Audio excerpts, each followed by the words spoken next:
មានលុយ20000ធ្វើសួនផ្កាបានអត់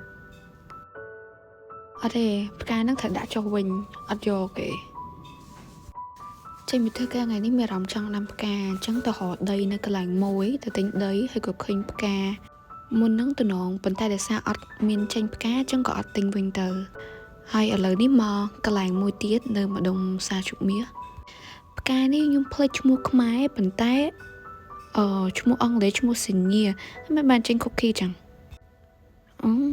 ហើយអូខេឥឡូវយើងបកមកផ្កាយើងវិញ because I love the big pink flowers and I love the tiny one ឥឡូវនេះមកវិញស៊ូហៅមើលថោផ្កាថោឈរទីនេះថាយកតែមួយតែដល់ស្អីគេ promotion មួយថាមួយទៅក៏បាន2ទៅឥឡូវហ្នឹងពងរៀបចំដាក់ដីហើយទូទៅពួកច្រើនឲ្យទិញផ្កាអត់ដែលបានមកធោយកមកដាក់មកធោឲ្យជួយតែបំបែកពីបេធោអញ្ចឹងបងទីមើលផ្កា2ផាងនឹងខ្ញុំទិញអស់លុយម៉ានផ្កាពណ៌ផ្កាឈូកធំនេះឈ្មោះអីខ្ញុំភ្លេចបាត់ហើយប៉ុន្តែដល់ពេលខ្ញុំ check មើលទៅឈ្មោះអង់គ្លេសវាឈ្មោះ Senior ហើយបាទទូច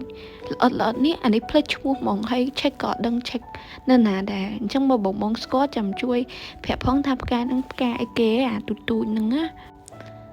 ហើយនេះសួនយើង a mini garden for photo shoot and for my cookie photo shoot bye see you next time